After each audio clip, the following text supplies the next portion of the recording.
Bismillahirrahmanirrahim. Assalamualaikum warahmatullahi wabarakatuh. Alhamdulillahirabbil alamin wassalatu wassalamu ala asyrofil anbiya'i wal mursalin sayyidina Maulana Muhammadin wa ala alihi washabihi amma ba'du. Jemaah sekalian yang saya hormati, ketika kita membaca himpunan putusan Tarjim Muhammadiyah, kita akan menemukan kalimat ajma'u bi anal alam kullahu haditsun khalaqallahu minal adam. Bahwasanya para ulama salaf bersepakat alam raya ini sifatnya baharu yang diciptakan oleh Allah dari ketiadaan. Telah kami sampaikan bahwa ini disebut dengan argumen dalilul hudus oleh para ulama kalam.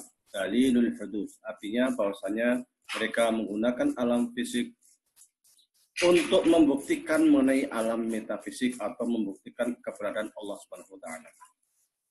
Sesungguhnya dalilul hudus ini juga merupakan upaya para ulama untuk bukan hanya sekedar membuktikan adanya Allah Subhanahu wa taala, tetapi juga untuk memperdalam pengembangan ilmu pengetahuan. Dalil hudus ini mengharuskan para ulama mempunyai banyak argumen bahwasanya alam ini benar-benar baharu. Oleh karena itu, ketika kita membaca buku-buku ilmu kalam, mereka banyak sekali berbicara tentang detail-detail alam fisik, terkait dengan ruang, terkait dengan waktu, terkait dengan gerak, terkait dengan atom, terkait dengan sifat-sifat atom dan lain sebagainya. Sehingga ketika kita membaca buku-buku ilmu kalam itu, kita bukan hanya berbicara tentang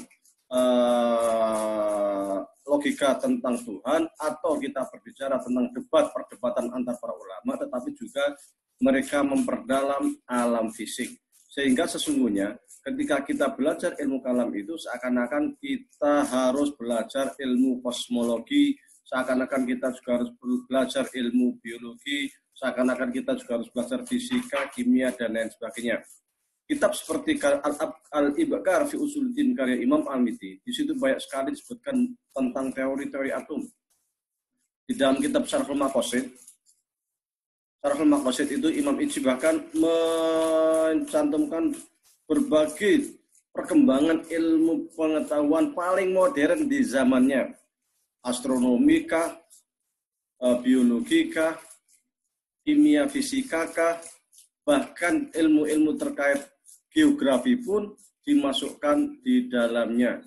Jadi ketika para ulama itu mengkaji alam fisik, untuk membuktikan adanya alam fisik, mereka juga mengkaji tentang detail-detail yang ada di alam fisik. Oleh karena itu, ini sesungguhnya menjadi daya dorong bagi kita untuk semakin maju di dalam mengetahui tentang rahasia-rahasia Allah Subhanahu wa taala yang ada di alam fisik. Di HPT sudah diungkapkan, dan ini bisa menjadi pijakan bagi kita, bagi warga Muhammadiyah, untuk mengembangkan berbagai macam cabang ilmu pengetahuan. Ulama kita terdahulu, para ulama kalam itu dengan metodologinya, dengan argumen ghaib ala syahidnya, mereka mampu mengembangkan berbagai macam cabang ilmu cabang ilmu pengetahuan terkait dengan alam fisik, dengan logika qiyas ghaib ala syahid dan argumen argumen dalil hudus, mereka mampu menjadi dorongan, dijadikan sebagai daya dorong mereka untuk mengembangkan berbagai teori-teori terkait dengan alam fisik. Mudah-mudahan hal ini juga sudah ada di himpunan putusan Tarjih. Mudah-mudahan apa yang ada di himpunan putusan Tarjih ini juga dijadikan sebagai pemacu bagi kita untuk mengembangkan berbagai macam ilmu pengetahuan. Hal ini sudah dicontohkan oleh ulama kita terdahulu, sehingga ilmu tauhid itu bukan sekadar terkait dengan ilmu ketuhanan saja. Ilmu tauhid bukan hanya terkait dengan debat saja. Ilmu tauhid bukan terkait dengan hal-hal yang berbicara tentang ayat-ayat mutasyabihat saja. Tetapi ilmu tauhid itu juga menjadi acuan bagi kita untuk mengembangkan peradaban Islam kontemporer.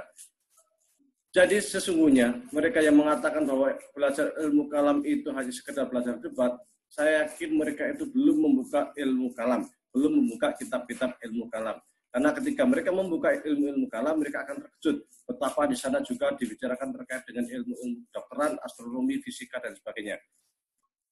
barangkali ini yang bisa saya sampaikan. Mudah-mudahan HPTI ini menjadi daya dorong kita untuk mengembangkan ilmu. Wallahu a'lam. Wabillahi taufiq. Assalamualaikum warahmatullahi wabarakatuh.